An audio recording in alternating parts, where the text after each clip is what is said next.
आज आपला तिसरा समास आहे ना, त्याची सुरुवात आहे. त्याच्यामध्ये त्यांनी जो विषय घेतला आहे त्याला भक्त निरूपण असं म्हटलं आहे. आणि भक्ताची व्याख्या करताना किंवा त्या निरूपणावरती भक्ती आणि भक्तीचा महिमा नाही गायला. आम्ही काय कसं वागावं जर आम्हाला भक्ती करायची आहे किंवा भक्तीच्या मार्गाने जर पुढे जायचं आहे तर त्या मार्गाने जाताना सुद्धा आमचा व्यवहार कसा असावा, आमची वर्तणूक कशी असावी, या अर्थाने त्यांनी एक आत्मपरीक्षण ज्याला म्हणता येईल किंवा नेमका भक्त होणाऱ्यांनी कशाचा शोध घ्यावा, त्यांनी नेमकं कोणत्या विषयावर स्थिर व्हावं, त्यांनी काय स्वीकारावं काय टाळावं, याविषयी इथे विवेचन आहे. झालेलेच सगळे विषय आहेत पण त्याची एकत्र जंत्री आली आहे आणि त्या दृष्टीने साधनेच्या दृष्टीने अभ्यास करायला सांगितलेला आहे की साधना म्हणून त्या अंगाने अभ्यास करावा. श्रीराम पृथ्वीमध्ये बहुत लोक तेही पहावा विवेक, इहलोक आणि परलोक बरा पहावा. या पृथ्वीवरती बहुतेक लोक आहेत, म्हणजे भरपूर लोक आहेत, म्हणजे पाठोपाठ अनेक कोट्यावधी लोक जन्माला येत आहेत, कोट्यावधी लोक मरत आहेत. हे सातत्याने पृथ्वीवरती चालूच आहे, जन्माला येणं आणि जाणं. तर इहलोक आणि परलोक, तर या सगळ्या येणाऱ्या आणि जाणाऱ्या लोकांच्या मध्ये बाकी काही पाहण्यापेक्षा प्रत्येकाने आपल्या जीवनामध्ये इहलोकाचं कल्याण आणि परलोकाचं कल्याण या दोन गोष्टींचा विचार करावा. म्हणून ते म्हणतात तेही पहावा विवेक. आणि कशाने करावा विचार किंवा आपलं स्वतःचं कल्याण, तर ते म्हणतात विवेकाने. आणि विवेक या शब्दाचा अर्थच असा योग्य अयोग्य, स्वीकार्य त्याज्य, धर्म्य अधर्म्य, ज्या काही गोष्टी आहेत त्या न्याय्य अन्याय्य, सत्य असत्य, या सगळ्या द्वंद्वांच्या मधून आत्ता नेमकं आपल्याला काय स्वीकारायचं आहे आणि कसं स्वीकारायचं याविषयी सातत्याने मनामध्ये एक चिंतन असावं, एवढी त्यामागची धारणा आहे की ते चिंतन सातत्याने केलं जावं. म्हणून तेही पहावा विवेक. ते म्हणतात लोक जन्माला येतात जातात त्याचं काही विशेष नाही आहे, पण जन्माला येणाऱ्या माणसांनी विवेकाने, म्हणजे अशा प्रकारच्या वगळ निगळीमधून, अशा प्रकारच्या निवडीमधून किंवा अशा प्रकारच्या चिंतनातून, अशा प्रकारच्या स्वीकारामधून की हे त्याज्य हे स्वीकार्य आहे, त्याचा विचार करूनच स्वीकार करायला पाहिजे. आणि इहलोकामध्ये म्हणजे या जगामध्ये आम्ही आमचा परलोक, इहलोक आणि परलोक बरा पाहावा. कशा तऱ्हेने आम्ही जीवन व्यतीत केलं तर आमचं जीवन चांगल्या प्रकारे जाईल. इहलोक साधा या कारणे जाणत्याची संगती धरणे. इहलोकामध्ये आपण नेहमी म्हणतो हे काम आहे ते त्यांच्यावर सोपवा, ते अमुक एक काम आहे त्यांच्याकडून होणार नाही. हा विषय त्यांना जितका माहिती आहे तितका दुसऱ्याला माहीत नाही. कोणत्याही विषयाच्या बाबतीत आपण म्हणतो की त्यातला बरोबर जाणकार माणूस आपल्याला मिळाला की आपल्याला त्या विषयाचं मार्गदर्शन कळेल. मग आता वैयक्तिक जाणकार मिळणं आणि आपलं आता म्हणजे 1 to 1 व्यक्तीमध्ये संपर्क साधला जाऊ शकतो न शकतो. आज या अनेक माध्यमांच्या मधनं आपल्याला कोणाचाही एक्सपर्टाईज, कुणाचंही वैशिष्ट्य किंवा कुणाची गुणवत्ता आपण वेगवेगळ्या मार्गाने मिळवतो. म्हणजे असं काही नाही आहे की व्यक्तीच भेटली पाहिजे. कोणत्या ना कोणत्या तरी माध्यमामधून त्यातलं मोठेपण आम्हाला कसं कळेल आणि त्याच्याशी आमचं संभाषण कसं होईल किंवा त्याच्याबरोबर आमचा सुसंवाद कसा साधला जाईल. म्हणून ते म्हणतात इहलोक साधा या कारणे, या लोकातलं कल्याण साधण्याकरता आम्ही जाणत्या माणसाची संगती करावी की ज्याला या जगातले प्रत्येक व्यवहार माहिती आहेत. आणि आपण आता बघतोच, आता आपल्याला बघावं लागत नाही, आता सगळ्या वेगवेगळ्या एजन्सीज होत्या. तुम्ही काहीही करायचं असलं तरी आपण ते त्याच्याकडे सोपवतो. स्वयंपाक आहे सोपवला, इव्हेंट आहे सोपवली, आपल्याला आपले इन्कम टॅक्सेस सोपवलं, आपल्याला काही म्हणजे परदेशी जायचं आहे किंवा प्रवास करायचा आहे सोपवलं की तुम्ही आमचा एवढा अरेंज करून द्या.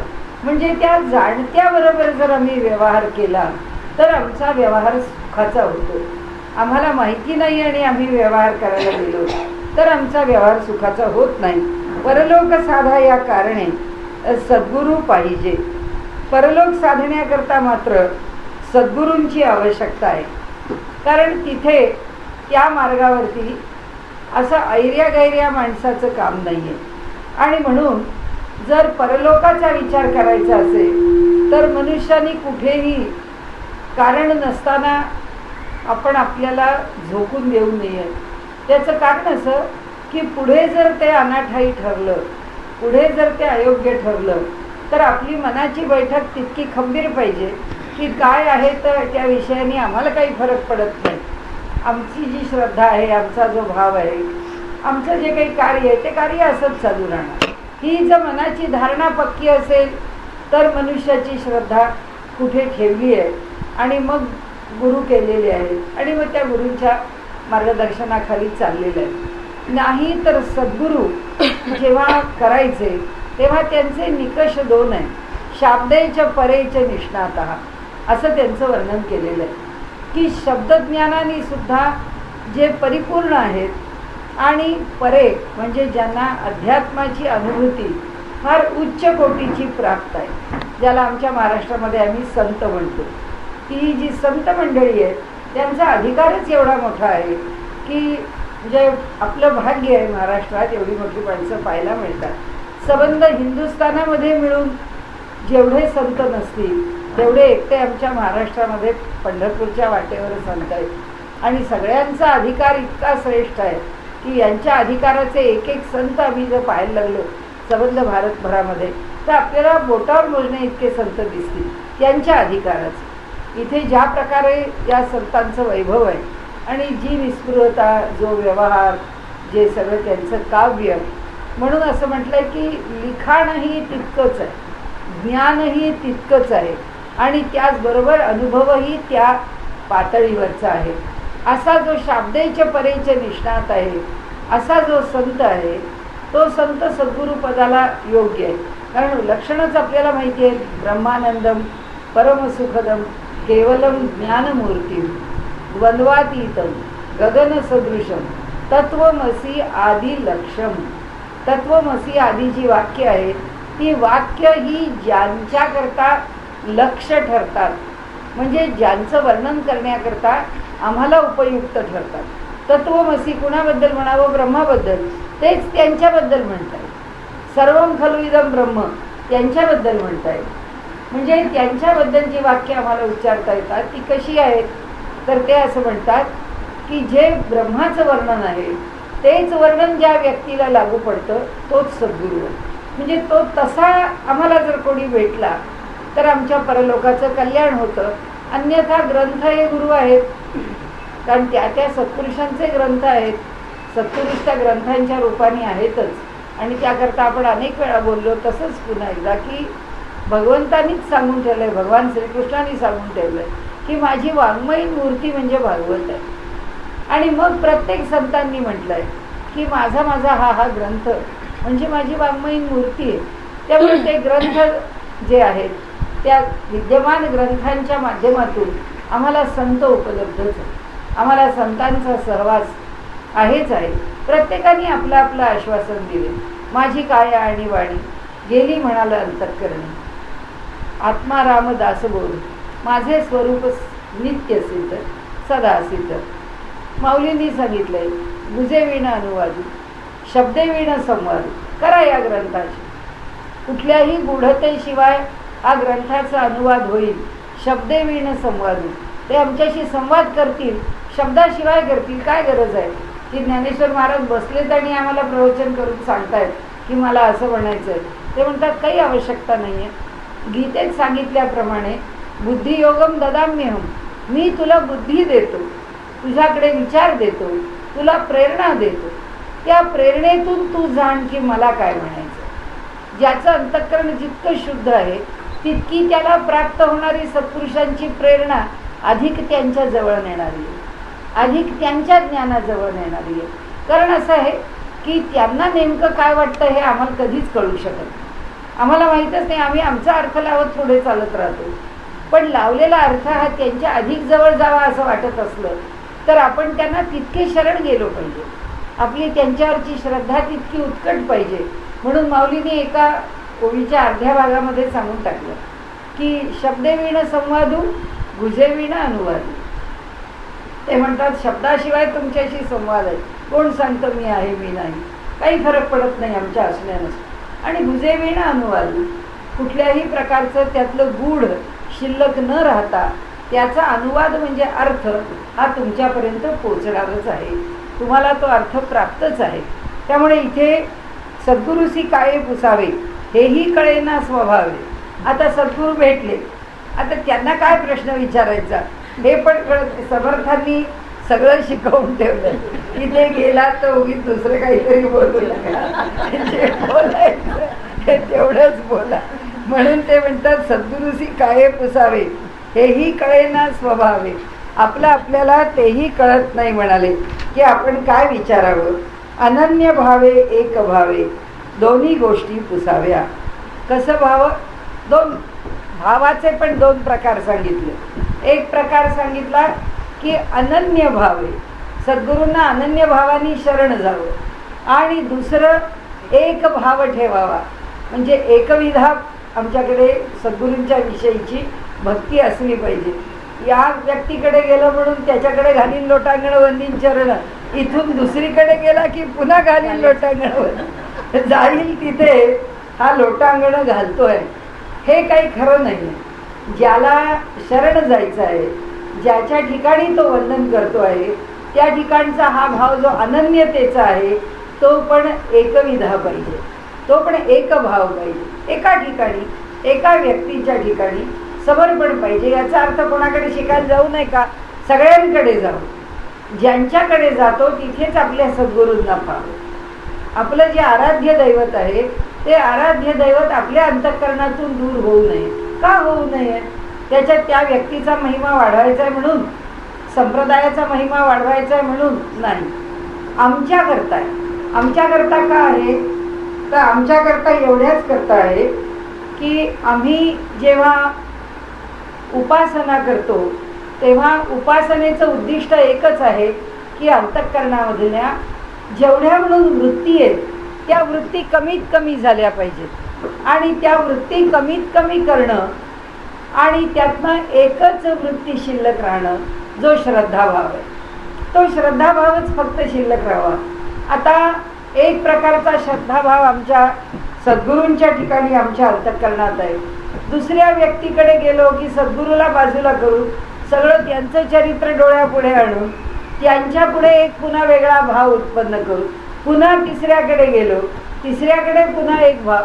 तर ह्या ज्या वृत्ती आहेत आपल्या अंतःकरणामधल्या त्या वृत्तींना चिरफाळ्या आम्ही त्याच्या करणं, आणि त्यामुळे ती वृत्ती जी एका ठिकाणी एकाग्र व्हायची ती न होता ती अनेक दिशांनी ती भ्रमित होणं, त्याचे लाभ आम्हाला होत नाही, त्याचं नुकसान आहे. याच्यामधून आम्हाला नुकसान होतं किंवा आमचं नुकसान होतं. आम्हाला त्याचा दोष अशा अर्थाने की चित्ताची एकाग्रता उणावते, चित्ताचं जे सामर्थ्य आहे ते कमी होतं. आमची जी भक्ती आहे ती दृढ व्हायला आणि ती अधिकाधिक उत्कट व्हायला मदत होण्याच्या ऐवजी त्याच्यामध्ये फाटे फुटतात. आणि म्हणून जिथे जाऊ तिथे हे माझ्या सद्गुरूचंच रूप आहे, संपला विषय.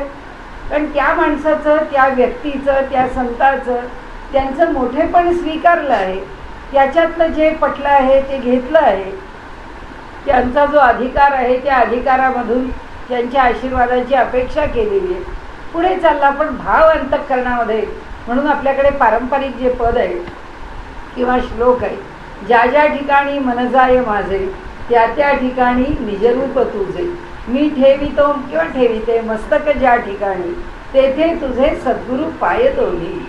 कुठेही मस्तक ठेवलं तर बिघडत नाही, पण तिथे ठेवताना भाव मात्र माझे सद्गुरू आहे, हा भाव भक्तीला दृढ करतो. त्या सद्गुरूंचा मोठेपणा वाढवायचा आहे म्हणून इथे सगळ्या गोष्टींचा अर्थ आपण विपरीत लावतो की म्हणून सांप्रदायिक आग्रह. मग होतं कसं की अमुक एका ठिकाणी जाणारा मनुष्य दुसऱ्या संप्रदायामधलं काही ऐकायला जातो, तो म्हणतो काही नाही आमच्या गुरूंकडे आम्ही, तुम्ही आमच्या गुरूंकडे, आम्ही नाही तुमच्या गुरूंकडे येणार. आता ही जी भावना आहे किंवा ही जी भूमिका आहे, सगळे गुरु एकाच पातळीवर आहेत, सगळे गुरु एकच गोष्ट सांगतात. मग ते जर एकच गोष्ट सांगतात तर प्रत्येकाचा गुरु वेगळा का? आणि प्रत्येकाने आपल्या संप्रदायाचा अभिनिवेश का ठेवावा, ठेवण्याचं काही कारण नाही आणि गुरूंनी कधीच अभिनिवेश सांगितलेला नाही. परंतु इथे ते सांगतात त्याप्रमाणे आपण एकच गोष्ट करतो की त्या गुरूंच्या ठिकाणी अनन्य व्हायला जातो. कुणाची अनन्य व्हायला जातो? कुणा ज्योतिषाकडे सुद्धा जर आम्ही आमचा प्रश्न विचारायला गेलो तरी सुद्धा तिथे आमचं घालील लोटांगणच असतं की तो काय म्हणेल ते मानायला तयार असतो, त्यांच्याकरता काय वाटेल ते करायला तयार असतो. कारण त्यावेळी आपल्याला अनुकूल त्यांचा प्रतिसाद पाहिजे असतो की त्यांनी म्हटलं पाहिजे हो हो तुम्ही म्हणता असंच होणार हो, काही काळजी करू नका, की झालं की मग आम्ही खुश आहे. ते म्हणतात अनन्य होणं सोपं आहे, पण एक भाव होणं अवघड आहे. की एक भाव होऊन तिथे शरणागती आली पाहिजे. पुढे ते म्हणतात दोन्ही गोष्टी त्या कोण, देव कोण आपण कोण, या गोष्टीचे विवरण केलेची करावे. ते म्हणतात त्या दोन गोष्टी कोण. एक त्यातली पहिली गोष्ट की देव कोण, कुणाला देव म्हणावं, देवाची नेमकी व्याख्या काय, आणि आपण कोण. म्हणजे आपण आपल्याला मी असं म्हणतो, त्या मीची व्याख्या काय, मी कोणाला म्हणावं, त्या मीची एक व्याख्या कळावी. आणि त्यामध्ये देव कशाला म्हणावं, त्या देवाची एक व्याख्या कळावी. म्हणून ते म्हणतात आधी मुख्य देव तो कोण, मग आपण भक्त तो कोण. आधी मुख्य देव तो कोण. देवाचं जे स्वरूप आहे, आमच्या गल्लीत असलेला मारुती का त्याच्यापेक्षा मोठा, आमच्याकडे शनिपाराला असलेला मारुती का त्याच्यापेक्षा मोठा असलेला भिकारदास मारुती का त्याच्यापेक्षा मोठा असलेला आणखीन मारुतीचं आम्हाला पटलेली अशा 11 मारुतींमधलं कोणतं तरी स्थान, का खाली उत्तरेत गेल्यानंतर भेटणारे कितीतरी मारुतींचे एकापेक्षा एक भव्य पुतळे आणि एकापेक्षा एक भव्य देवळं. काय कुणाला मारुती म्हणायचं. तर त्यांनी सांगितलं की कुठली तरी देवता स्वीकारली तर त्या देवतेचं स्वरूप तरी आम्हाला कळलंय का, त्या देवतेला यथार्थ स्वरूपामध्ये आम्ही ओळखतोय का. म्हणून मुख्य देव कोण, त्या देवतेच्या मागचं मुख्य सूत्र काय, आणि कुणाला देवता म्हणावं. आधी मुख्य देव तो कोण, मग आपण भक्त तो कोण. आपण स्वतः कोण आहोत. जेव्हा आपण आपल्याला भक्त म्हणतो आहोत तेव्हा त्या भक्ताच्या व्याख्येमध्ये आपण कुठे आहोत का. आपली म्हणजे कुणाला भक्त म्हणावं, कुणाला शरणागत म्हणावं, कुणाला अनन्य म्हणावं, कुणाला निष्ठावान म्हणावं, कुणाला साधक म्हणावं, या प्रत्येकाच्या व्याख्या आहेत. तसं म्हणाले की आपल्याला आपण भक्त म्हणून घेणार आहोत का, तर मग आपण भक्त या व्याख्येला लायक आहोत का. प्रश्न विचारावा म्हणाले की आपण आपल्याला विचारावा, आपण सद्गुरूंना विचारावा, आपण भक्त तो कोण. पंचीकरण, महावाक्य विवरण केलेची करावे. गुरूंच्याकडे गेल्यानंतर त्यांचा लाडका विषय आहे समर्थांचा, की या जगाच्या विषयीचं यथार्थ दर्शन प्रतिक्षणी आम्हाला घडावं असं जर वाटत असेल तर समर्थ म्हणतात आमच्या अंतःकरणातलं पंचीकरण कधीच जाता उपयोगी नाही. एक पंचीकरण आणि पुढचं महावाक्य विवरण. ही जी 4 महावाक्य 6 महावाक्य जी कोणती उपनिषदामधली ज्यांना आवडतात त्यातली आपण घेतो ती अयम आत्मा ब्रह्म, प्रज्ञानम ब्रह्म, अहम ब्रह्मास्मी, सर्वम खल्विदम ब्रह्म. सामान्यतः ही 4 वाक्य घेतात. मग याच्याशिवाय आणखीन जी पटतील ती वाक्य घेऊन कोणी 6 कोणी 8 अशी महावाक्य त्याच्या ठिकाणी मांडतात. तर ते म्हणतात त्या महावाक्यांचं नेमकं विवरण करावं, पंचीकरणाविषयीचं विवरण करावं. सकळ केली याचे फळ, शाश्वत ओळखावे निश्चळ. सकळ हे सगळं काही केल्याचं जे फळ आहे ते शाश्वत ओळखावे निश्चळ. आपण कोण हा केवळ शोध घ्यावा. आता याचं फल म्हणजे हे सगळे उद्योग कशाला, म्हणजे वरची ओळी, मुख्य देव कोण, आपल्या भक्ताचं स्वरूप काय, पंचीकरण म्हणजे काय, महावाक्यांचं विवरण म्हणजे काय, हे सगळे प्रश्न विचारत बसलो तर ह्या सगळ्या प्रश्नांचं फल काय. तर या सगळ्या प्रश्नांचं फल एकच की ती शाश्वत देवता कोण, ते ब्रह्मस्वरूप, ते परमात्म स्वरूप नेमकं काय, कशाला परमात्मा म्हणावं आणि कशापर्यंत पोचायचं आहे, हे खरं फळ. हे सारखं जे डोक्यामध्ये या विचारांचा सतत उहापोह जे चिंतन आहे त्या चिंतनाचं फलित काय व्हावं, सकळ केली याचे फळ, हे सगळं वरती जे सांगितलं आहे ते केल्याचं फळ काय, तर शाश्वत ओळखावे निश्चळ. जे शाश्वत आहे, जे निश्चल आहे ते आम्ही ओळखावं, त्याला आम्ही जाणावं. आपण कोण हा केवळ शोध घ्यावा. आपण कोण आहोत याचा शोध घ्यावा. म्हणजे आपलं नेमकं स्वरूप काय, आपण कशाला मी मी मी म्हणतो ते म्हणाले एकदा आपण समजून घ्यावं. म्हणून ते पुढे म्हणतात की सारासार विचार घेता पदार्थ नाही शाश्वतता. सारासार विचार केला म्हणजे आपण जे विवेक म्हणतो, सार आणि असार, म्हणजे जे शाश्वत आहे ते आणि जे अशाश्वत आहे ते, जे टिकणार आहे ते, जे नाश पावणार आहे ते, त्या प्रत्येकाचा आम्ही विचार करत जर पुढे गेलो तर ते म्हणतात पदार्थ नाही शाश्वतता. म्हणाले असं कोणतं स्थान नाही आहे की जे स्थान टिकणार आहे.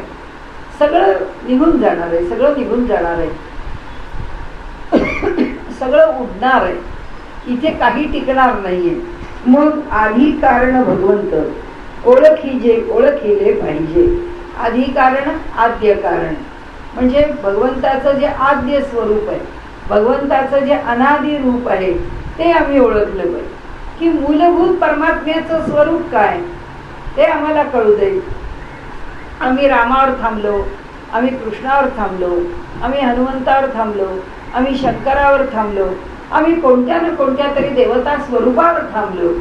आता त्याच्या पलीकडे परमात्म्याचं स्वरूप आहे का, याच्या पलीकडे परमात्म्याचं स्वरूप आहे का, हे तत्वानी तत्वाचा झाडा करणे समर्थांचा आवडते शब्द आहे. ते आम्ही तत्वाचाच विचार करणे. पण त्या सगळ्या 24 तत्वांच्या बरोबर जी जी तत्व आम्हाला शाश्वत आहेत असं वाटतात, टिकाऊ आहेत असं वाटतात, त्या स्वरूपात मन रमतं, ते तरी टिकणार आहे का याचा विचार करावा. आणि म्हणून ते आपल्याला पुढे सांगतात की म्हणून आधी कारण भगवंत म्हणजे अनादी भगवंताचं स्वरूप ओळखिले पाहिजे. निश्चळ, चंचळ आणि जड. आता हे 3 प्रकार लक्षात घ्या म्हणतात. निश्चल, चंचल आणि जड. चंचल आणि जड मध्ये चर आणि आचर आलं. निश्चलाच्या मध्ये त्यातल्या त्यात परमात्म्याचं जे स्वरूप आहे तो हृदयात राहणारा किंवा ज्याला आत्माराम म्हटलेलं आहे. आत्मारामापेक्षा सुद्धा आणखीन सोपा गीताकारांनी म्हटल्याप्रमाणे ईश्वर सर्व भूतानां हृदयेषु तिष्ठती. परमात्मा सगळ्या भूतमात्रांच्या ठिकाणी हृदयात निवास करतो. तो सगळ्यांच्या हृदयात निवास करू नये म्हणजे ते एक त्यातल्या त्यात परमात्म्याचं आम्हाला जाणता येणारं निश्चळ स्वरूप आहे. 3 प्रकार सांगितले, निश्चळ, चंचळ आणि जड. जड तर हे सगळं आहेच आहे, काय दगड आहे, गोटे आहे, भिंती आहे, डोंगर आहे, हे सगळं जड आहे. आणि जे हालचाल करणार आहे, ज्याच्यामध्ये जीव आहे, ज्याच्यामध्ये चैतन्य आहे, ज्याच्यामध्ये गती आहे, ज्याच्यामध्ये हालचाल आहे, मग ती हालचाल आपल्याला वनस्पतीत पण दिसते, ती हालचाल आपल्याला लहान मोठ्या जीवांमध्ये दिसते. ते सगळं जे आहे ते चर आहे, हलणारं आहे, म्हणजे त्याला चंचल असं म्हटलं. म्हणजे एक आहे चंचल, दुसरं आहे जड की जे हालचाल करत नाही. लाकूड आहे, सोनं आहे, चांदी आहे, आम्हाला दिसणार गहू आहे, ज्वारी आहे, ह्या सगळ्यामध्ये जी जडता आहे ती जडता विचारात घेतली. आता जो निश्चळ आहे तो निश्चळ कसा आहे, त्या निश्चळाला समर्थांनी इथे आत्माराम म्हणून समजून घ्या असं म्हटलेलं. तो आत्माराम कसा आहे, आमच्या हृदयात राहतो आणि त्यामुळे हे परमात्म्याचं स्वरूप आहे. पण हे परमात्म्याचं विश्वाच्या दृष्टीने निश्चळ स्वरूप आहे. पण परमात्म्याचं हे मूळ स्वरूप आहे का, तर हे मूळ स्वरूप नाही आहे. म्हणून मूळ स्वरूपामध्ये असलेलं जे परमात्म्याचं स्वरूप आहे त्याला त्यांनी थोरला देव असं म्हटलेलं आहे. त्यांचा आवडता शब्द आहे तो, त्यांचा थोरला देव आहे तो, म्हणजे सगळ्यात श्रेष्ठ, की आता त्या परब्रह्माच्या शिवाय दुसरं काही नाही. आपण इतरत्र त्याला परब्रह्म असा शब्द वापरला आहे, समर्थांनी त्याला थोरला देव असं म्हटलेलं आहे. आणि इथे म्हणून ह्या ठिकाणी हे जे 3 शब्द वापरले, निश्चल, चंचल आणि जड, यात परमात्मा राहत नाही, यात परब्रह्म राहत नाही. परब्रह्म याच्या पलीकडे. या विश्वामध्ये चालक म्हणून, या विश्वामध्ये गतिमान म्हणून, या विश्वामध्ये समान म्हणून, या विश्वामध्ये त्याला त्याचं चलन करणाऱ्या शक्तीच्या बरोबर एकरूप झालेलं चैतन्याचं जे रूप आहे ते निश्चल रूप आहे. ते जे निश्चल रूप आहे, समर्थ म्हणतात या 3ही रूपांना नीट समजून घ्यावं. त्या निश्चल रूपालाही नीट समजावं, त्या चंचल रूपालाही नीट समजावं आणि जडालाही नीट समजावं. मग आता जड म्हणजे काय हे समजून घेताना कुठे कशाचा उपयोग होतो? पंचीकरणाचा. कशाचा उपयोग होतो? महावाक्याचा. म्हणजे जड जड आहे का? कारण इथे विज्ञान आणि तत्वज्ञान हा फरक पडतो. हे जे जड आहे हे जड तत्वज्ञानाच्या दृष्टीने जड नाही आहे, विज्ञानाच्या दृष्टीने जड आहे, याच्यामध्ये चैतन्य नाही.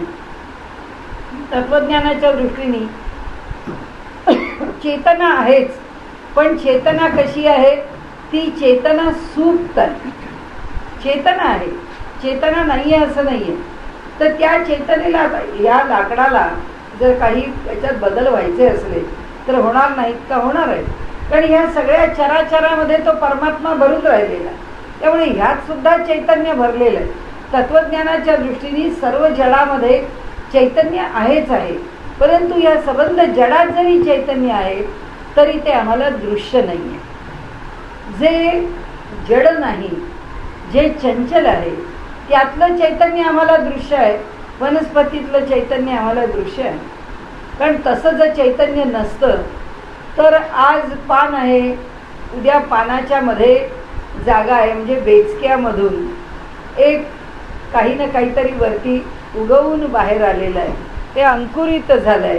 त्या अंकुरापासून त्याला 2 पानं फुटली आहेत, त्या पानाच्यावर एक कळी धरली आहे, ती कळी 8-15 दिवसामध्ये वाढते आहे, ती कळी पूर्ण विकसित होते आहे आणि ती कळी पुन्हा सुकून जाते आणि ती वाळून नष्ट होते. म्हणजे मनुष्याच्या जीवनाला उत्पत्ती स्थिती लय हा जो क्रम आहे तोच क्रम, उत्पत्ती स्थिती आणि लय हा जो मनुष्याच्या जीवनामध्ये क्रम येतो किंवा जीवन ज्याच्यामधून जातं तेच त्या वनस्पतीला आहे. आमचं उत्पत्ती स्थिती लय आहे ते वेगळ्या पद्धतीने आहे, त्याचं उत्पत्ती स्थिती लय आहे वेगळ्या पद्धतीने आहे. ती वनस्पती आहे, सामान्य आहे, छोटी आहे, तरी सुद्धा त्या वनस्पतीचं आपण सगळं पाहतो. की मग ते म्हणतात की आता हे तुम्ही पाहिलं की पुन्हा पंचीकरणाकडे जा, पुन्हा महावाक्याकडे जा, पुन्हा मी काय आहे बघा, की ते जसं जगतंय पंचमहाभूत आणि त्या अष्टधा प्रकृतीवर, तसंच मी जगतोय. म्हणजे मी आणि तो याच्यात काही फरक नाही आहे, आम्ही सारखेच आहोत.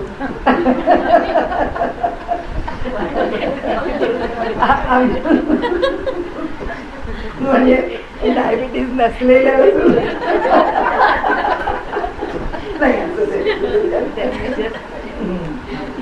तर त्याच्यामध्ये ते जे मागचं सांगतायत त्याचा सारखा एक निकष त्यांनी आपल्याला पुढे लावायला सांगितला. तो निकष काय सांगितलाय? तो निकष एकच आहे की ते म्हणतात ह्या अष्टधा प्रकृतीमध्ये जे जे काही चराचर विश्व निर्माण झालेलं आहे एवढंच नाही, तर जो आत्माराम आहे, जो आमच्या हृदयामध्ये परमात्मा म्हणून निवास करतोय, तो सुद्धा या रूपात राहणार नाही. म्हणजे समर्थांनी मागे जेव्हा आपण या संबंध विश्वाच्या प्रलयाचा विषय वाचला होता तेव्हा ते म्हणाले की ह्या सगळ्या देवता सुद्धा मुख्य देवामध्ये विरुद्ध जातात, त्या काही शिल्लक राहत नाही, त्याचं प्रयोजन राहत नाही, कोणतीच देवता राहत नाही, त्या देवतेचा लोक पण राहत नाही. जो आमच्याकरता आज तो लोक म्हणून विद्यमान आहे तो लोक काही पुन्हा राहणार नाही आहे, ते सगळंच्या सगळं परब्रह्मामध्ये विलीन होणार आहे. म्हणून ते सांगतात की हे लक्षात घ्या, काही झालं तरी यातलं काहीही टिकणार नाही आहे, हे सगळं नष्ट होणार आहे, हे लक्षात घ्या. म्हणून ते सांगतात इथे की अवघा मायेचा पवाड. हा कशाचा पवाड? हा तिचा पसार आहे. पवाड म्हणजे महिमा, नाहीतरी आपण जो पोवाडा गातो तो पोवाडा ह्याचाच शब्द आहे. ते जे पवाड गाणं आहे, त्यांचा महिमा गाणं आहे, ते गायले जातात ते पोवाडे, त्याचा गायला गेलेला महिमा. एवढंच. आणि म्हणून हा मायेचा पवाड, हा मायेचा महिमा आहे, ह्या शक्तीचा महिमा आहे. ती प्रकृती जे निर्माण करते तिचं मोठेपण आहे. म्हणून परीक्षा आता पुढे त्यांनी सांगितलंय, यामध्ये वस्तू जाड जाणार नाही. वस्तू जाड वस्तू म्हणजे परमात्मा, परमेश्वर, परब्रह्म, म्हणजे जो त्यांचा मुख्य थोरला देव आहे, जो मुख्य देव आहे त्याला जाड वस्तू म्हटलेलं आहे. आता वस्तू कोणाला म्हटलं जातं? परमात्म वस्तू. वस्तू हा शब्द सुद्धा पुन्हा परब्रह्माचाच निर्देश करतो. आता ती जी वस्तू आहे ती कशी आहे? ती यांनी जाड वस्तू असं म्हणजे थोरली, मोठी, श्रेष्ठ अशा अर्थाने. यामध्ये वस्तू जाड म्हणजे शाश्वत ब्रह्मवस्तू जाणार नाही. कोणाकोणात जाणार नाही? त्या निश्चळामध्ये जाणार नाही, त्या चंचळामध्ये जाणार नाही आणि त्या जळामध्ये जाणार नाही. त्या तिन्हीतही ती वस्तू नाही. त्याच्या पलीकडे परब्रह्म आहे. या तिन्हीतही परब्रह्म नाहीये. आता ते परब्रह्म धुंडावे जे या तिघात नाहीये ते. आणि विवेके त्रैलोक्य हिंडावे. विवेकाने त्रिलोकाचा वेध घ्यावा. विवेकाने जावं, काय स्वर्ग आहे, काय पाताळ आहे, काय पृथ्वीलोक आहे, काय पंचमहाभूत आहेत, काय निसर्ग आहे, काय संपत्ती आहे, काय सत्ता आहे, काय अनेक प्रकारच्या ऐषणा आहेत मनुष्याला. कीर्तीची ऐषणा आहे, धनाची ऐषणा आहे, पुत्रेषणा आहे. या एक एक ऐषणा प्रामुख्याने 2-3 ऐषणा त्यांनी आपल्या पुढे दिलेल्या आहेत. नाही तर लहान लहान लहान गोष्टीच्या सत्तेमध्ये सुद्धा माणसाची ऐषणा संपत नाही. त्याला त्याच्या जे आकर्षण आहे ते आकर्षण संपत नाही. म्हणून ते म्हणतात ते परब्रह्म धुंडावे. विवेके त्रैलोक्य हिंडावे. विवेकाने त्रिलोकाला शोधावं. लक्षात येतं आपल्या हे सगळं निर्मित आहे. स्वर्ग निर्माण केलेला आहे. अनेक प्रकारची सुख ही निर्माण केलेली आहे. जी निर्माण केलेली आहे ती शाश्वत नाहीच आहे, ती नष्टच होणार आहे. मग शाश्वत राहणारं सुख कोणतं आहे? ती वस्तू कोणती आहे? त्या परमात्म्याचं स्वरूप काय आहे ते शोधा. ते आपल्याला सांगतात की, म्हणून ते पुढे म्हणतात की माईक विचारे खंडावे परीक्षावंती. माईक म्हणजे मायेपासून उत्पन्न झालेलं असं जे आहे ते माईक आहे. आणि जसं आपण पाईक शब्द वापरतो, पाईक जो त्याची सेवा करणारा आहे तो पाईक. आणि म्हणून असा माईक जे मायेपासून निर्माण केलेलं आहे ते, जे सेवेमधून निर्माण झालेलं पद आहे ते पाईक. त्याची मी त्याचा पाईक आहे म्हणजे मी त्याचा सेवेकरी आहे, मी त्याचा दासानुदास आहे. आणि म्हणून ते जे पाईकपण आहे ते पाईकपण जे स्वीकारलेलं आहे ते कशातून स्वीकारलेलं आहे? सेवाभावातून आलं. तसं हे माईकपण कशामधून आलेलं आहे? मायेमधून आलं. म्हणजे हे सगळं जग कसं आहे? माईक आहे, मायेतून निर्माण झालेलं आहे. म्हणून माईक काय करावं? विचारे खंडावे. त्याचं खंडन आमच्या विचारांनी करावं. म्हणजे आता फक्त विवेक आपल्याला समर्थ अगदी सोप्या शब्दामध्ये आम्हाला विवेकी व्हायला सांगतात. त्यांना माहिती आहे की आम्हाला सांगितलं एवढा मोठा परमार्थाचा विचार करा, वैराग्याचा विचार करा, हे सगळं टाका, आसक्ती सोडा, मोह सोडा, असं बोलायला लागलो तर समर्थांच्या भाषेमध्ये आम्ही हडबडून गडबडून जाऊ. आम्हाला हे काही झेपायचं नाही. समर्थ म्हणतात असं काही बोलायचंच नाही. त्यामुळे होतं कसं माहिती आहे का? अगदी आधुनिक चांगल्या विद्वान पंडितांची जी फसगत आहे ते असं लिहितात की समर्थांच्या सारखा प्रवृत्तीपर संत आपल्याला भेटणार नाही. कारण समर्थ फार प्रवृत्तीचे विषय मांडतात. उलट आहे की कुणाही संतांच्या पेक्षा समर्थ अधिक कडक आहे, कुणाही संतांच्या पेक्षा समर्थ अधिक वैराग्यशील आहे, कुणाही संतांपेक्षा समर्थ अधिक परखड आहे. माऊली सुद्धा इतकी परखड नाही आहे. कोणी एवढं तुकाराम महाराज आई माईवरून शिव्या घालतात पण तरी सुद्धा ते असे परखड नाहीये, कनवाळू आहे. म्हणाले त्यांची जातच अशी आहे ना की संतांची जात आहे ती लाभावीन प्रीती करणारी, ऐशी कळवळ्याची जाती तरी लाभावीन प्रीती. त्यामुळे त्यांचा समर्थांचं तर आपण अनेक वेळा म्हटलंय की समर्थ या परमार्थाच्या शाळेचे हेडमास्तर आहे. हातामध्ये छडी घेऊन उभे आहेत. ते काही दुसरी गोष्ट बोलतच नाही, ते मुळाशीच जातात. ते असलं कुठे तुम्हाला स्वर्ग मिळेल आणि तुम्हाला कुठे वैकुंठ मिळेल आणि कुठे तुम्ही भक्ती मिळेल, असलं काही नाही. काय व्हायचं तो थोरला देव, बस. याच्यापेक्षा आधेमध्ये कुठले देव बी भानगड नाही. त्यामुळे समर्थांचं सगळं फार परखड आहे. पण दुर्दैव असं आहे की समर्थांचं तत्वज्ञान हे फार सोपं आहे असं प्रत्येकाला वाटतं. कारण हातोटी आहे, प्रत्येकाची लिखाणाची हातोटी आहे. समर्थांना समोरच्या माणसाला उपदेश काय पातळीवरचा करावा लागतो, बरे दात घासोनी तोंडा धुवावे, इथूनच शिकवावं लागतं. इथून शिकवावं की बाबा रे, रोज सकाळी उठलास की आधी दात घास, तोंड धु, आंघोळ कर. इथून जर शिकवावं लागेल तर त्याला परमार्थ शिकवायचा आहे समर्थांना. ते म्हणतात गाठ कोणाशी आहे, त्याच भाषेत शिकवलं पाहिजे. म्हणून आता विवेकाचा विचार आहे, पण आम्हाला विवेक शिकवतायत असं वाटत असतं. आम्हाला वाटतं हे सोपं सोपं काहीतरी चाललंय. म्हणून समर्थ सांगतात की अवघा मायेचा पवाड, यामध्ये वस्तू जाड जाणार नाही. आता विवेकानी त्रैलोक्य हिंडावे, माईक विचारे खंडावे, परीक्षावंती. आता आम्हाला व्हायला सांगितलं. म्हणजे जसं पहिल्यांदा पांघरुळ गाडा देऊन आई मुलाला उभं करते आणि त्या पांघरुळ गाड्याची ह्यानी ऊन चालतं आणि एके दिवशी हळूच तो पांघरुळ गाडा सोडला जातो की त्या मुलाला कळतं अरे मला चालता आलं. तसं आहे. आता समर्थ म्हणतात हे सगळं शिकवलं की कशाच्या आधाराने चालायचंय, विवेकाच्या आधाराने त्रैलोक्य हिंडायचंय, विवेकाच्या आधाराने जाडही समजायचंय, विवेकाच्या आधाराने जडही समजायचं, विवेकाच्याच आधाराने निश्चळ आणि चंचळही समजत. 4 गोष्टी सांगितल्या आम्हाला. ते निश्चळ, चंचळ, जाड आणि जड. जाड आणि जड दोन्ही सांगितलं. चंचळ आणि निश्चळ तेवढं हे एका ठिकाणी पाहायला जाऊ नका. हे पाहायला तुम्ही त्रिलोकामध्ये हिंडा, या संबंध ब्रह्मांडात हिंडा. म्हणजे या ब्रह्मांडाचा वेध घ्या. यातलं काय टिकणार आहे हे जर लक्षात घेतलं तर यातलं काहीच टिकणार नाही. हे जर तुम्हाला कळलं तर आता ते तुम्हाला कळलं वगैरे ही भाषा बोलत नाही. ते आता आपल्याला शहाणा आहे असा म्हणून उपदेश करतात. जसा मनाच्या श्लोकात केलाय की नाही, मना सज्जना भक्ती बनतायची, तसं आपल्याला म्हणते तुम्ही कोण आहात, परीक्षावंत. आम्हाला काही येऊ की न येऊ, पण त्यांनी आम्हाला परीक्षावंत म्हणून टाकलेलं आहे. परीक्षावंत जसं आपण यशवंत, जसं आपण गुणवंत.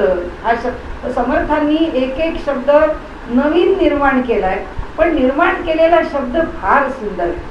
जसे ज्ञानेश्वर माऊलींचे शब्द आहेत तसेच समर्थन.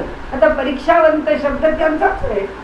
आता परीक्षावंत कशाला होईल, परीक्षा म्हणजे आता ज्ञानवंत जो ज्ञानाने युक्त आहे, यशवंत जो यशाने युक्त आहे, परीक्षावंत. आता परीक्षेने काय युक्त असायचं, म्हणजे परीक्षावंत हा काय युक्त, पण त्यांनी केलाय आम्हाला. परीक्षावंत म्हणजे हा परीक्षा घेण्याला युक्त आहे, आपल्या आपल्या ठिकाणी हा विवेक करायला योग्य आहे.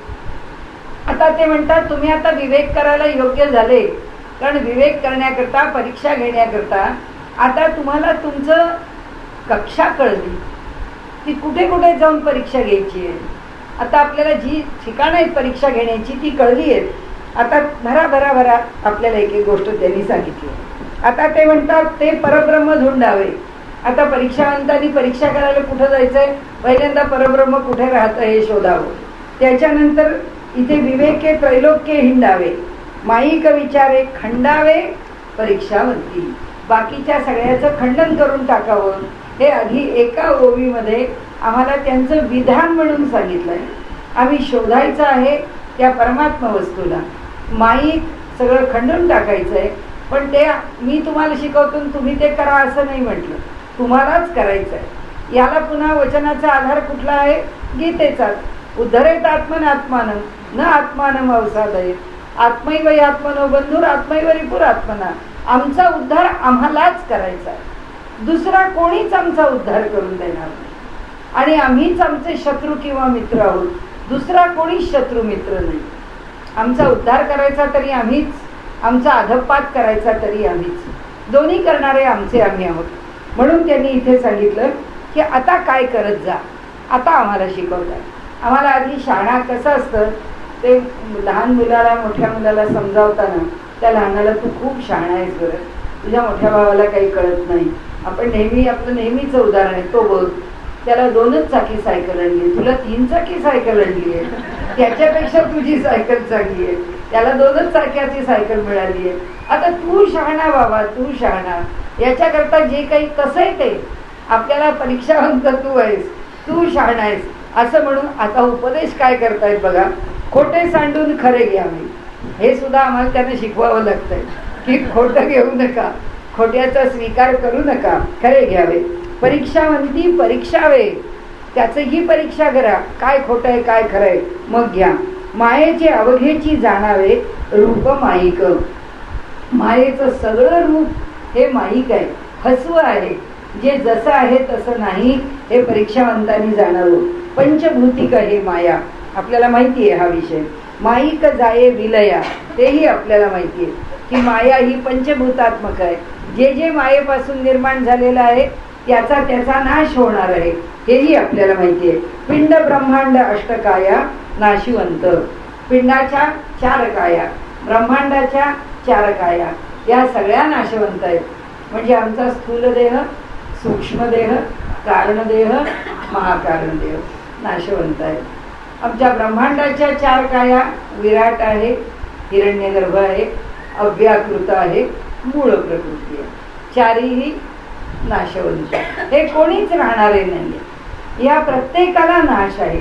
म्हणजे आता या प्रत्येकाला नाश आहे तर यातलं आपलं काय शिल्लक राहिलंय, यातलं आपलं काही नाहीच आहे, आपण ह्याच्यात कुठेच नाही आहोत. म्हणून ते सांगतात पुढे, दिसेल तितुके नासेल. आपल्याला उपदेश चाललाय आता. आणि उपजेल तितुके मरेल, रचेल तितुके खचेल. आता त्यांनी सांगितलं केली 130 मजली बिल्डिंग 150 मजली, जितका उंच जाईल तितक्या जोरात खचणार आहे. केव्हा खचणार आहे, तेव्हा ती सामान्य खचणार नाहीये. त्यामुळे रचेल तितुके खचेल रूप मायेचे. ही माया जी आहे, जे जे मोठे जगडव्याळ उभं करते ते ते सगळं नष्ट करणारी आहे. नंतर ते पुढे म्हणतात, वाढेल तितुके मोडेल. जितकं उंच जाईल, वादळ आल्यानंतर महावृक्षे वादळे जाती, तेथे लवाळे नांदती. जे छोटे छोटे आहेत ते शिल्लक राहतात, महावृक्ष कडाकडा मोडून पडतात. कारण तो वेग जितकं उंच जावं तितकं सहन करणं अवघड आहे. म्हणून मला वाढेल तितुके मोडेल, येईल तितुके जाईल. या जगात जे जे म्हणून आलेलं आहे ते ते सगळं नष्ट होणार आहे, कोणी शिल्लक राहणार नाही. भूतास भूत खाईल. पंचमहाभूतांमधलं एक एक भूत एकेकाला खाऊन टाकतो.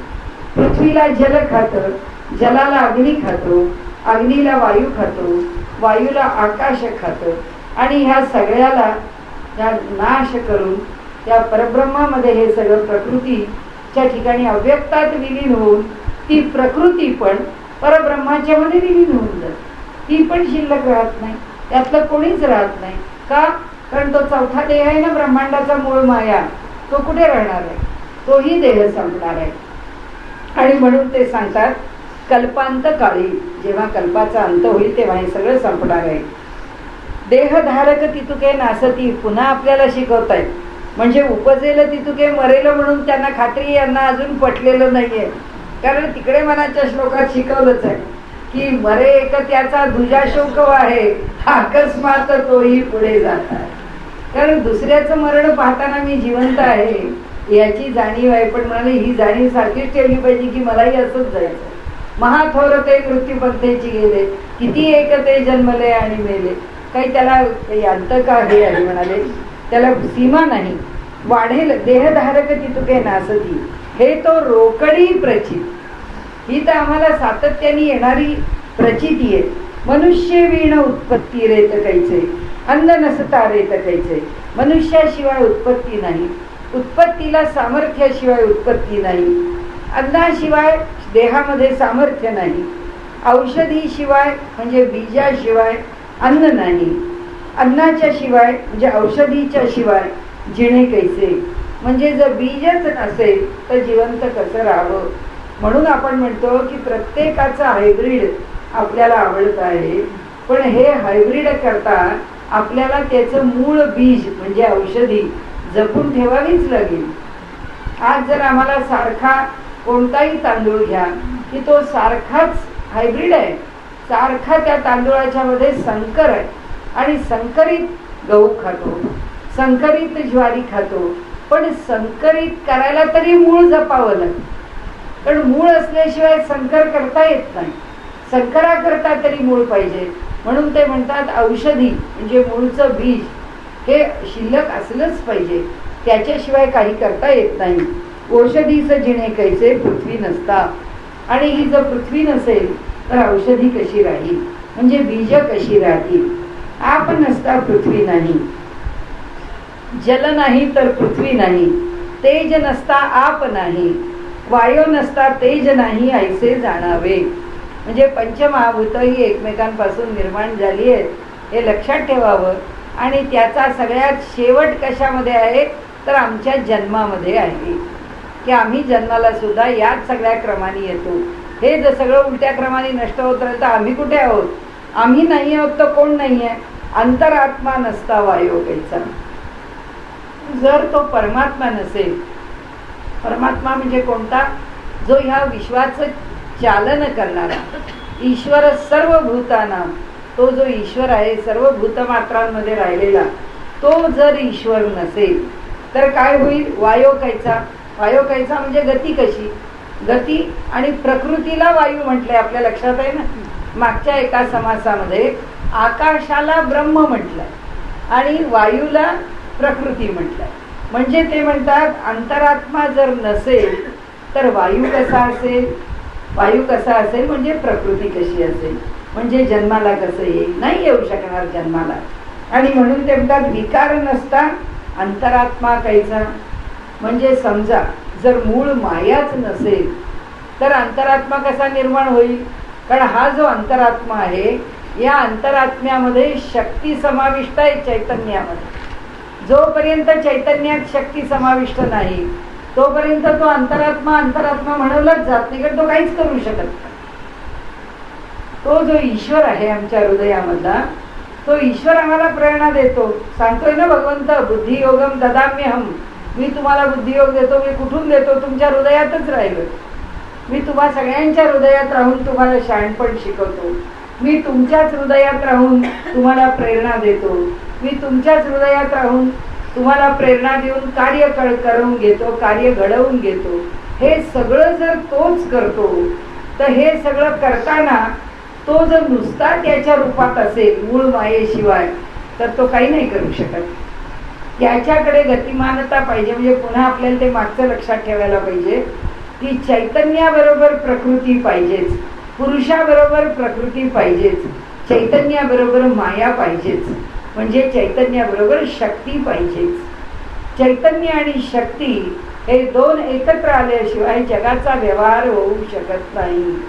नुसतं चैतन्य व्यवहार करू शकत नाही, नुसत्या शक्तीला हालचाल नाही. कारण पुष्कळ शक्ती आहे. म्हणून तर की हनुमानाची कथा आपल्याला माहिती आहे ना, की हनुमानाला सुद्धा जांबवानाला सांगावं लागलं की अरे तुझ्याकडे एवढं मोठं सामर्थ्य आहे की ज्या सामर्थ्यामुळे तू हा सगळा समुद्र उल्लंघून जाशील, 100 योजनं तुला पार करता येतील. पण तो म्हणाला हो हेच मला स्मरण नव्हतं. का स्मरण नव्हतं? कारण त्याच्या शक्तीचं विस्मरण होईल असा शाप ऋषींनी दिला होता. तो का दिला? कारण ह्याच्या शक्तीचा तो अफाट प्रयोग करायला लागला आणि त्या प्रयोगामुळे त्याचा त्रास सगळ्यांना व्हायला लागला. त्याचा त्रास व्हायला लागल्यावर आता या शक्तीचा उपयोग पुढे व्हायचा आहे, त्याला आत्तापासून विध्वंसाला कशाला प्रवृत्त करा, याला शांत ठेवा. त्याची शक्ती तिचं विस्मरण करून टाक. शक्ती आहे पण सुप्त आहे, काय उपयोग? काही उपयोग नाही. तसंच आहे, भरपूर शक्ती आहे पण चैतन्य नाही, काय उपयोग?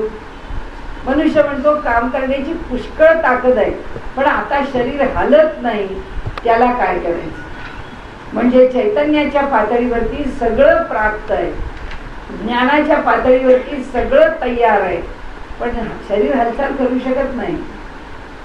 तो स्टीव्हन हॉकिन्सन जसं म्हणतो तसं आहे की एका जागेवर बसलेला आहे, फक्त मेंदू काम करतोय, त्याला प्रकृतीची जोड नाहीये. त्याला अगदी ज्याला बेअर मिनिमम जी गरजेपुरती प्रकृती आहे ती त्याची कार्यशाली आहे, बाकी काही कार्यकारी नाहीये, तेवढंच कार्य करते. त्याला अगदी कमीत कमी आवश्यक. पण मेंदू म्हणजे काय? त्या ठिकाणी जो कार्यकारी आहे ते चैतन्य अधिक कार्यकारी आहे, प्रकृती कार्यकारी नाहीये.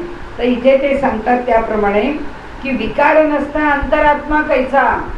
जर मूळ प्रकृती नसेल, मूळ माया नसेल, तर तो अंतरात्मा होईल कसा आणि तो आमच्या हृदयात येईल कसा? म्हणून ते म्हणतात लक्षात घ्या की ते चैतन्य म्हणजे परमात्मा आणि ती प्रकृती म्हणजे शक्ती, या दोघांचं संघटन कसं असतं, ते कसे जोडले जातात, त्यांचा परस्पर संबंध काय आहे, हे समजलं की म्हणाले समजेल हा देह कसा चालतो आणि हा देह कुणामुळे चालतो आणि कसा चालतो हे कळलं की हा देह माझा आहे असं म्हणाले तुम्हाला वाटणारच नाही, कारण माझ्या सत्तेने चालत नाही हे मला तिथेच कळलं. आणि म्हणून समर्थ सांगतात निर्विकारी विकार कैचा बरे पहा. आता म्हणाले हे जर तुम्हाला कळलं की ते चैतन्याचं स्वरूप काय आहे किंवा त्या अंतरात्म्याचं स्वरूप काय आहे, त्या प्रकृतीचं म्हणजे मायेचं स्वरूप काय आहे, की म्हणाले तुम्हाला कळेल की परब्रह्म काय आहे, कारण ते ह्याच्यात नक्की नाहीये. मग म्हणाले तुमच्या मनात शंका नाही राहणार की परब्रह्म या सगळ्यापेक्षा दूर आहे. म्हणजे या संबंध विश्वब्रह्मांडाचा पसारा जरी कार्यरत आहे तरी सुद्धा याच्यामध्ये तो परमात्मा कुठेही गुंतलेला नाही. या सगळ्यापासून तो कसा अलिप्त आहे हे तुमचं तुम्हाला कळेल. ते म्हणतात का कळायला हवंय, कारण याच्या पलीकडे आम्हाला जायचंय म्हणून कळायला हवंय. समर्थांना आम्हाला सांगायचंय की याच्या पलीकडे जा. जिथपर्यंत पुरुष आणि प्रकृती आहे, जिथपर्यंत चैतन्य आणि शक्ती आहे, जिथपर्यंत ब्रह्म आणि माया आहे, तिथपर्यंत ह्याची जोड आहे, याचा संबंध आहे, तिथपर्यंत उत्पत्ती स्थिती लय. पण ह्या सगळ्याच्या पलीकडे तो परमात्मा आहे. तो परमात्मा ह्या उत्पत्ती स्थिती लयामध्ये कुठेही अडकलेला नाही आणि म्हणून ते जाणा असं आपल्याला त्यांनी सांगितलेलं आहे. आता ते पुढे म्हणतात पृथ्वी नाही, आप नाही, तेज नाही, वायू नाही, अंतरात्मा विकार नाही, निर्विकारी. निर्विकार जे निर्गुण तेची शाश्वताची खूण, अष्टधा प्रकृती संपूर्ण नाशवंत. आता ही वरची ओळी एकदम सोपी. पृथ्वी नाही, आप नाही, तेज नाही, वायू नाही, अंतरात्मा विकार नाही. म्हणजे अंतरात्मा नाही, मूळ माया नाही, काही नाही, निर्विकारी. काय शिल्लक राहिलं?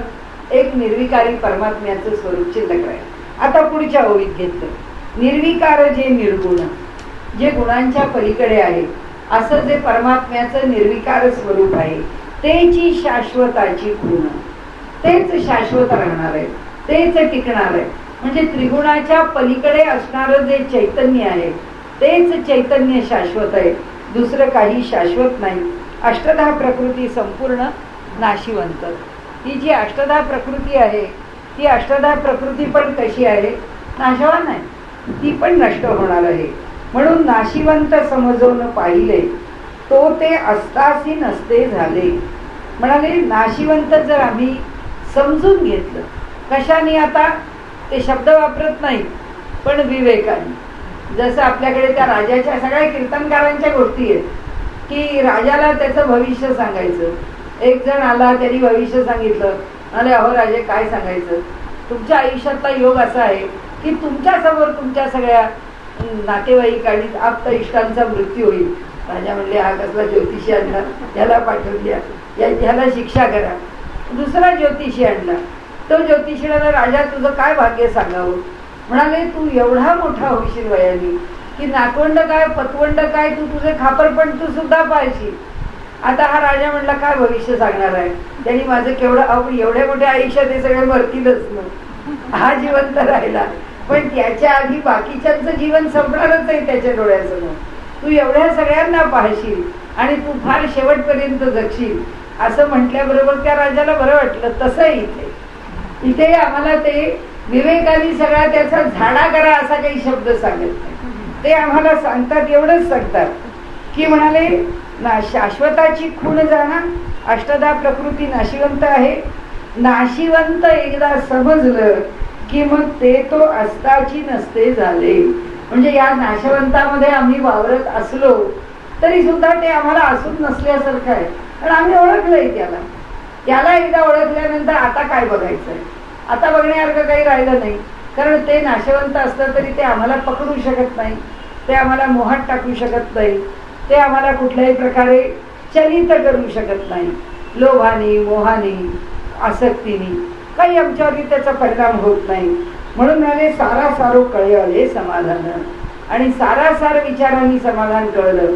आपण अनेक वेळा, एकदा नाही 1000 वेळा बोलतो, समर्थांचं एकच वचन आहे, आयुष्य 2 दिवसाची वस्ती कोठेतरी करावी.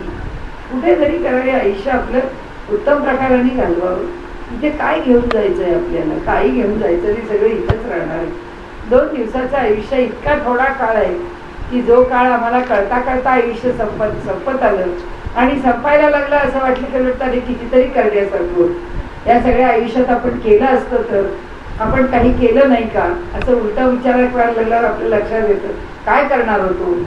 मिळालेला काळच इतका थोडा होता की त्या काळामध्ये जे करत होतो त्यातच काळ संपून गेला. आणखीन काय करायला शिल्लक राहिलं. सांगण्याचा हेतू असा आहे, इथे त्यांनी जे म्हटलंय ते, की आपल्याला एकदा इथेच कळलं काय नाशवंत आहे, कशात मन गुंतवायचं आहे आणि कशातनं मन काढायचं आहे. एवढं जर एकदा इथे संपलं तर ते म्हणतात आपल्याला पुरेसं आहे. म्हणून नाशिवंत समजवणं पाहिले ते तो असताची नसते झाले. आम्ही आहोत आणि ते नष्ट झालं. सारे कळो आले समाधान. त्यांनीच आम्हाला समाधान कळलं. विवेके पाहिला विचार मनास आले सारासार. येणेकरिता विचार सदृढ झाला. विवेके पाहिला विचार, विवेकाने विचाराकडे पाहिलं. मनास आले सारासार, मनाला तो विवेक कळला, मनाला तो विवेक कळला आणि येणेकरिता विचार सदृढ झाला. आणि मनाला तो कळलेला विचार एकदा बुद्धीमध्ये पक्का जाऊन बसला की त्याचं त्या विचाराचं दृढीकरण झालं. तो विचार पक्का झाला. शाश्वत देव, आता विचार, शाश्वत देव तो निर्गुण, ऐसी अंतरी बाणली खूण, देव कळला मी कोण कळले पाहिजे. आता म्हणाले काय कळलं? अर्धा भाग कळला की देव कोण आहे ते कळलं. आता मी कोण आहे हे कळलं पाहिजे. मी कोण पाहिजे कळले. देह तत्व तितुके शोधले. म्हणजे आता काय पाहिले? आता ब्रह्मांडाचे 4 देह पाहून झाले. आता काय पाहायला चालले? पिंडाचे 4 देह. आता देहामध्ये कुठे अडकतो याने आम्हाला शिकवता येते. मी कोण? आता सकळ देहाचं नाही, देह तत्व तितुके शोधिले, मनोवृत्तीचा ठाई आले मी तू पण. आता मनाच्या ठिकाणी माझं मी पण आणि तू पण यातला जो फरक आहे तो कळायला लागला. म्हणजे देहाच्या पातळीवर मी आहे आणि माझ्या समोर आहे. आपण फक्त माकडीची गोष्ट लक्षात ठेवली की पुरे आहे. की पाणी जोपर्यंत फार वर येत नाही तोपर्यंत माकडीण आपल्या पिलाला खांद्यावर घेते आणि जेव्हा बुडतोय आपण असं वाटतं तेव्हा पिलाला खाली ठेवतो ना आपण वर उडतो. मी तू पण हेच की शेवटी आत्मनस्तु कामाय सर्वं प्रियं भवती. माझ्या करता हे जग मला प्रिय आहे. म्हणजे हे माझं मूल आहे म्हणून मला प्रिय नाही आहे, हे माझं मूल आहे म्हणून मला प्रिय आहे. कारण कुणाचंही मूल मग मला प्रिय होतं तसं नाहीये. ते माझं आहे, ते माझ्या उपयोगाला येईल. पण उद्या ते मूल माझ्या उपयोगाचं सुखाचं नाही राहिलं तर कारण का ते मला नाही प्रिय वाटणार. कारण आत्मनस्तु कामाय सर्वं प्रियं भवती. आपल्या इच्छेकरता आपल्याला सगळं प्रिय आहे. म्हणजे कुरूप मूल आहे, एखाद्या आईला आवडत नाही की त्या गाण्यासारखंच आहे, एका तळ्यात होती बदके पिले सुरे. तसंच आहे, जे कुरूप आहे, जे चांगलं नाही, जे समाजामध्ये स्वीकार्य नाही ते आपलं आहे असं म्हणायला कोणी तयार नाही, त्याची ओळख द्यायला कोणी तयार नाही. आणि म्हणून ते इथे सांगतात की सकळ देहाचा शोध घेता मी पण दिसे ना पाहता. संपूर्ण देह पाहिला. हात म्हणजे मी, पाय म्हणजे मी, श्वास म्हणजे मी, मस्तक म्हणजे मी, कान म्हणजे मी, डोळे म्हणजे अरे कोणीच मी नाही. या सगळ्यापेक्षा पुन्हा मी वेगळा आहे. मी तू पण हे तत्वता तत्वी मावळते. आणि म्हणून हा माणूस माझ्यापासून वेगळा आहे, मी वेगळा आहे. कारण मीच कुणी नाही तर तो कोण आहे. कारण माझंच मला मी पण हे जर मला माझ्या देहात सापडलं नाही तर हे सगळं कशात गेलं? हे सगळं तत्वात गेलं. मग त्या पंचमहाभूतांच्या पंचतत्वात गेलं. नाहीतरी आपण शेवटी जे म्हणतो ना की त्यांचा देह पंचतत्वात विलीन झाला. म्हणजे पंचमहाभूतांमध्ये विलीन झाला. जिथून आला तिथे गेला. म्हणजे देह माझा आहे का देह तुझा आहे का? समर्थ म्हणतात ना तुझा आहे ना माझा आहे, कुणाचाच नाही आहे. दृश्य पदार्थाची ओसरे तत्वे तत्व तेव्हा सरे. तेव्हा तत्वानी तत्व नष्ट होतं. मी तू पण हे कैचे उरे तत्वता वस्तू. मग मी आणि तू हा भेदच शिल्लक राहत नाही. पंचकर्णी तत्व विवरण महावाक्ये वस्तू आपण निसंगपणे निवेदन केले पाहिजे. आपल्याला शिकवताय ते आपल्याला झेपणार नाही पण शिकवताय. ते आपल्याला असं म्हणतात की पंचीकरणाने आपण तत्व विवरणाने या पंचमहाभौतिक देह म्हणजे आपण नाही हे नक्की समजून घ्यावं. म्हणजे हा देह म्हणजे मी नाही हे समजावं. महावाक्य समजून घेतली, पाठ केली, त्याचा अर्थ समजला की हा जीव म्हणजे मी नाही हे समजून घ्यावं. आता ते म्हणाले निसंगपणे निवेदन. आता कशाचाही संग न ठेवता, म्हणजे ना देहाची आसक्ती ना जीवाची आसक्ती, ही दोन्ही आसक्ती सोडून आम्ही आमचं निवेदन केलं पाहिजे. म्हणजे आम्ही आम्हाला सांगितलं पाहिजे की बाबा रे, यातला तू काहीच नाहीस, मग कशाला एवढी धडपड करतोस. देवा भक्तांचे मूळ शोधून पाहता सकळ, उपाधी वेगळा केवळ निरोपाधी आत्मा. आता ते आमच्या पहिल्या प्रश्नावर आले. ते म्हणाले हा देवाचा भक्त आहे, हा सद्गुरूकडून ज्ञान मिळवतो आणि स्वतःला भक्त म्हणवतो. म्हणाले कुणाचा भक्त म्हणवतो? रामाचा म्हणवतो, कृष्णाचा म्हणवतो, नरसिंहाचा म्हणवतो, देवीचा म्हणवतो, सूर्याचा म्हणवतो. हा कोणाचाही भक्त राहत नाही, कारण ज्याचा तो भक्त आहे असं म्हणतो ही देवता सुद्धा शिल्लक राहत. कारण काय, ही ह्या पंचभौतिक जगातली देवता आहे, तीही राहत नाही, तोही राहत नाही. मग काय राहत नाही? ईश्वर पण राहत नाही आणि भक्त पण शिल्लक राहत नाही. आणि हे काय होतं? म्हणाले देवा भक्तांचे मूळ शोधून पाहता सकळ, उपाधी वेगळा केवळ निरोपाधी आत्मा. कोणत्याही उपाधीच्या पलीकडे असणार जे शुद्ध चैतन्य तत्व आहे तोच परमात्मा आहे. याच्यापेक्षा परमात्म्याचं किंवा सत्य काय असेल तर ते एवढंच आहे. आता मी पण ते बुडाले, विवेके वेगळे पण गेले. दोन गोष्टी झाल्या आमच्याकरता. माझं मी पण संपलं आणि या व्यक्तीपेक्षा मी वेगळा आहे विचार संपला. आम्ही सगळेच त्यातले आहोत. म्हणजे we are sailing in the same boat. तोही तेच आहे, मी तेच आहे. काय आमचं माझं वेगळेपण? काही वेगळेपण राहिलं नाही. निवृत्ती पदास प्राप्त झाले उन्मनी पद. म्हणजे मनाच्या पलीकडे गेल्यानंतर निवृत्ती पदास प्राप्त झाले. निवृत्ती कशा कशाची झाली? देहाची झाली आणि जीवाच्या विषयीच्या आसक्तीची झाली. त्यामुळे काय प्राप्त झालं? उन्मनी पद, म्हणजे मनाच्या पलीकडे. उन्मनी म्हणजे मनाच्या पलीकडे जा. आम्ही मनाच्या पलीकडे गेलो. विज्ञानी राहिले ज्ञान, ध्येय राहिले ध्यान, सकळ काही कार्य कारण पाहोन सांडले. विज्ञानी राहिले ज्ञान म्हणजे त्या तात्विक ज्ञानामध्ये किंवा तत्वज्ञानामध्ये लौकिक ज्ञान समाविष्ट झालं, ते त्याच्यामध्ये सामावून गेलं.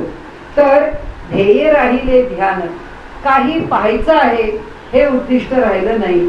त्या ठिकाणी ते त्या परमात्म्याशी एकरूप होऊन गेलं. ध्येय राहिले ध्यान. किंवा दुसऱ्या बाजूने अर्थ लावला तर ध्येय जर परमात्मा वस्तू आहे तर त्याच्याशीच आमचं ध्यान निगडीत राहिलं. म्हणजे परमात्म्याशिवाय मन दुसरीकडे जात नाहीये. सगळं काही कार्यकारण, सर्व प्रकारचा कार्यकारणाचा विचार हा काय झाला? पाहोन सांडला. कुठेही कार्यकारणातून निर्माण झालेली कोणतीही गोष्ट या जगात शिल्लक राहत नाही. हे आम्हाला कळलं की इथे काही शिल्लक राहणार नाही. जन्म मरणाचे चुकले, पाप अवघेची बुडले. म्हणाले आता जन्म आणि मरणाचं जे चक्र आहे की एवढा विचार आम्हाला जो प्रामाणिकपणे कळला तर आमचं जीवन मरणाचं चक्रच सुटलं. पाप संपलं, इथे नष्ट झालं. कारण पाप जे आहे ते ज्ञानाग्नीपरी समाप्यते. आम्हाला ज्ञान झाल्यानंतर जे काही आमच्या ठिकाणचे दोष आहेत ते त्या ज्ञानाग्नीमध्ये जळून खाक होतात. म्हणून यमयातनेचे झाले निसंतान. ती यमयातना जी आहे ती नष्ट झाली. म्हणाले निर्बंध अवघाची तुटला, विचारे मोक्ष प्राप्त झाला, जन्म सार्थकची वाटला सकळ काही. आमच्यावरचं सगळं बंधन संपलं. आम्ही मोक्षाला म्हणजे मुक्ततेला प्राप्त झालो. नाना किंत निवारले, अनेक संशय आमचे आम्ही खंडले. त्यांनी आम्हाला अशा प्रकारे उपदेश केलाय ते म्हणतच नाही मी तुम्हाला काही शिकवतो, ते काही शिकवलेलं नाही. आपण जे म्हणतो ना, पोहायला शिकवताना लहान मुलाला पहिल्यांदा भोपळा बांधला आणि एके दिवशी भोपळा सोडून दिला, ते पोर कधी पोहायला लागलं त्याचं त्याला कळलं नाही. तसं आहे समर्थांचं. समर्थ म्हणतात पहिल्यांदा थोडा मार्ग दाखवला, शिकवला, जरा 4 पावलं टाकायला सांगितली, आता तुमची तुम्ही टाकत चाललात, उत्तर तुमचं तुम्ही मिळवलं आणि तुम्ही उत्तर मिळवलं, तुम्ही तुमच्या स्थानावर जाऊन पोहोचलात. मला यावंच लागलं नाही बघायला, तुम्हालाही यावं लागलं नाही माझ्यापर्यंत. म्हणून आपल्याकडे त्या मोहम्मदाला तिथं सांगावं लागतं, अल्लाच्या दरबारामध्ये कयामतच्या दिवशी, की हा बरा आहे मनुष्य, याने खाली खूप पुण्य केलंय, इकडे खाली त्या कफनमध्ये बसलेला आहे, तुझी वाट पाहतोय, आता तू त्याला त्याच्या पुण्याचं फळ दे वगैरे वगैरे. तो मोहम्मद सांगतो, आमचा कोणताच सद्गुरू परमेश्वराला सांगत नाही माझा शिष्य आहे, जरा याच्याकडे नीट पाहावर का, असं कोणताच गुरु सांगायची गरजच नाही. कारण आमच्या प्रत्येक गुरुनी फक्त आम्हाला मार्ग दाखवायचा. गुरु म्हणतात तुला तुझा मार्ग चालायचा, त्याच्यामध्ये कोणी मीडिएटर नाहीये, त्याच्यामध्ये कोणी माध्यम नाहीये. चालायचंय ते ज्याचं त्यालाच चालायचंय. म्हणून उद्धरेत आत्मनात्मानं त्या पातळीवर त्यांनी सांगितले, नाना किंत निवारले, तुझ्या मनातले सगळे संशय म्हणाले मी धुवून बाजूला केलेले, धोके अवघेची तुटले, तुझ्या मार्गातले सगळे धोके निघून गेले, ज्ञान विवेके पावन झाले बहुत लोक. हे त्यांनी सांगितलं, हा मार्ग जो धरला, मी तुम्हाला जो उपदेश केला आहे, समर्थ म्हणतात या मार्गावर जरा चालायला लागा, तर शेकडो नाही, लक्षावधी नाही, कोट्यावधी लोक म्हणाले युगायुगामध्ये अशा तऱ्हेने पुण्यवान होतील, अशा तऱ्हेने मुक्त होत जातील. पावन झाले बहुत लोक, पतित पावनाचे दास, तेही पावन करीती जगास. पतित पावन कोण? प्रभू रामचंद्र. हे प्रभू रामचंद्राचे जे दास आहेत ते दास होऊन राहतील. ते काय करतील? अनेक जगातल्या लोकांना अनेक मार्गदर्शन करण्यास योग्य असलेल्या अशा साधकांना मार्गदर्शन करून त्या साधकांना सुद्धा सिद्ध बनवतील. ऐसी हे प्रचित मनास बहुतांच्या आली.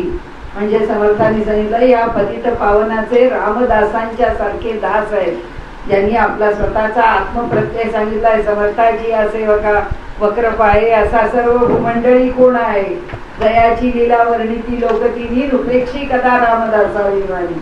हा रामदासाभिमानी अनेकांना शिकवतोय.